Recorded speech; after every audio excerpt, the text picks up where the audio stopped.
Thank you very much for joining us for EMC's presentation about what it means to become a member and a little bit more about our organization. We're glad that you were able to join us to receive some information about our organization, about how we fit into the larger ecosystem of what's happening in electric mobility.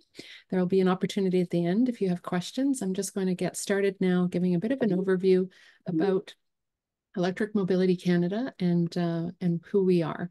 It is a national industry association that works to advance electric transportation in order to support the Canadian economy while fighting climate change and air pollution, because that's what it's all about. It's bringing together a membership-based organization to be the unifying and authoritative voice for the transition to electric mobility across Canada. And the mission is really quite clear: to enable and accelerate the transition to sustainable electric mobility in Canada through advocacy, collaboration, education, and thought leadership. Our ultimate goal is to create a cleaner, healthier, and more prosperous future for all Canadians. We do have 3 strategic focus areas, and all of the work that we do either falls under driving advocacy and policy, being a hub for collaboration, and being the thought leaders in this space. We do have members from all aspects of the mining to mobility network. Industry plays the largest role with vehicles and parts manufacturers, charging service providers, and all other consultants and businesses in this area. Utilities, we have government departments who share information with us, EV user groups, not-for-profits, and larger groups with fleet operators, that sort of thing. We do have a full list of our members on our website, and you'll see them in a chat momentarily. But why would people join? They really find what we've heard from our members in the past is that advocacy and research and being involved in that collaborative voice is really what brings people to our network, because they want to have a say in what happens. We offer committees and working groups where those voices are heard. We also promote our members. We want members to know who is working on what successes we've had, and also what challenges. Some research that we do also includes our members' information. We have a job board that we sponsor with our media partner, Electric Autonomy, in order to really help advance the skills development and job network that we have. Members who are involved in their company's EV leadership have their information listed on our online membership directory, which is only available to our voting members. And of course, networking opportunities, that does stay as the #1 reason why people do stay involved in our organization. It's so that they're the first to hear about news, that they collaborate with others, and that they have a chance to really learn and grow in their own roles. And it's that business development piece that really brings people together. Some examples of this are shown on this slide with conferences, trade shows, media events. We did bring a delegation to a couple of international conferences. EVS is the International Electric Vehicle Symposium. EMC led a delegation to Oslo, Norway, also to Sacramento, California, and there are plans in the future to continue this work. So how we work. Perhaps it's a good opportunity now to say that we do work together to identify where the growth and barriers are for our industry. We do that with our government relations working group, our infrastructure working group, medium and heavy duty working group, utilities, batteries. And you can see from that scope, we do offer our voting members opportunity to participate in all of these different collaborative functions, and also task forces that deal a little bit deeper into some emerging issues. But why are we doing any of this in the first place? We do want to help support Canada to be net zero by 2050, because that's really what it's all about. We have a very laser focused on our work being to advance electric transportation to help reduce GHG emissions. And we know that 25% and a little bit more of Canadian emissions do come from transportation, and we need to move off fossil fuels for that success to be seen.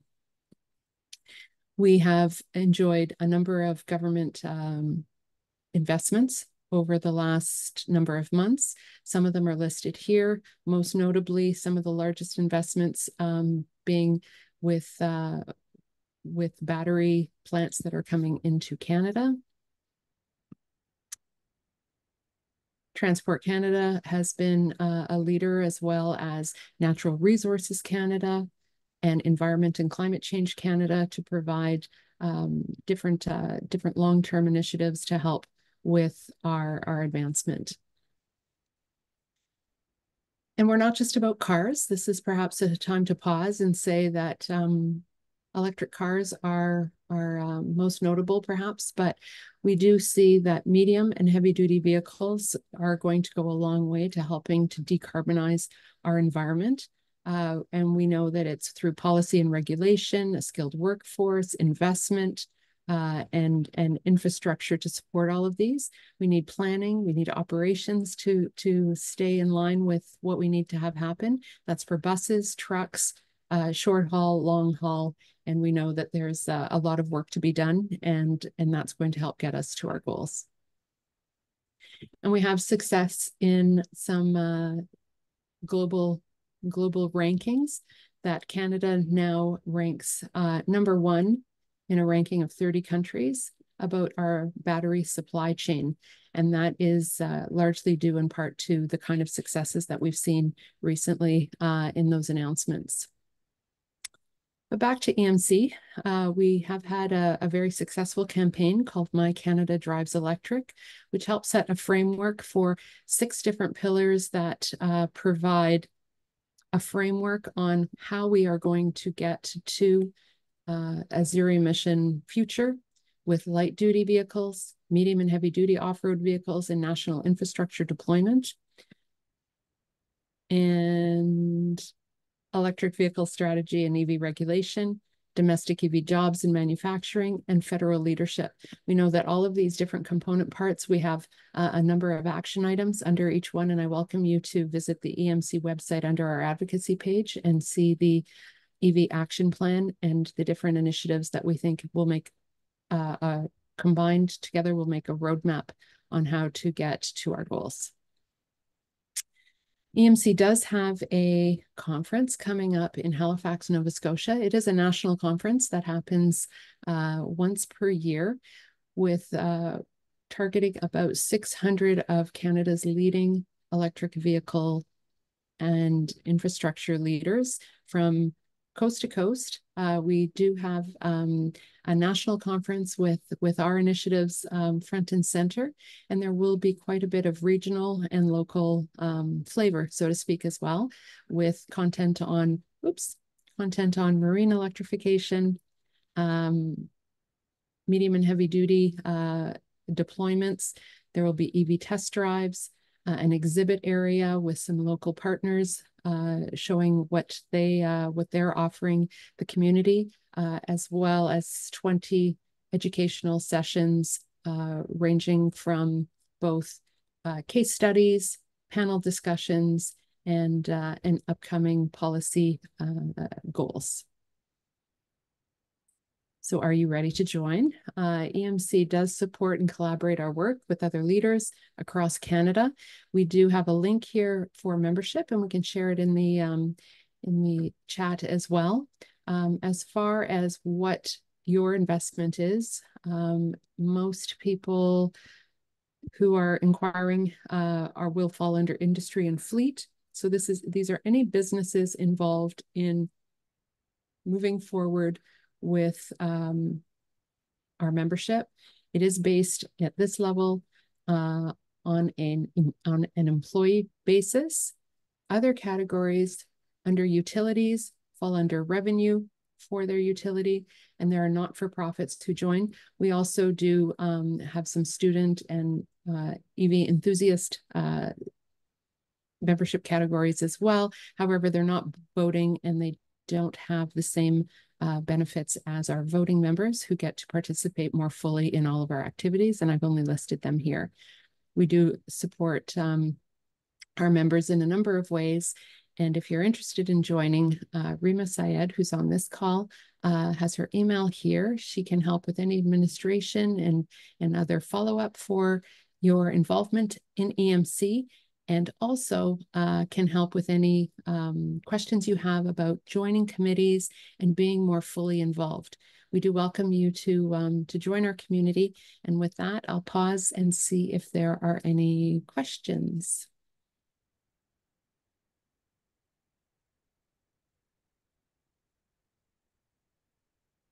Is there anything you want me to elaborate on?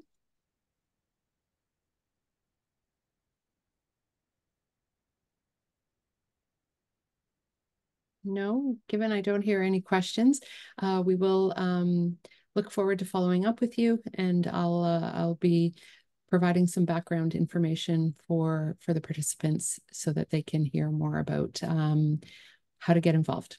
So thank you very much for joining us.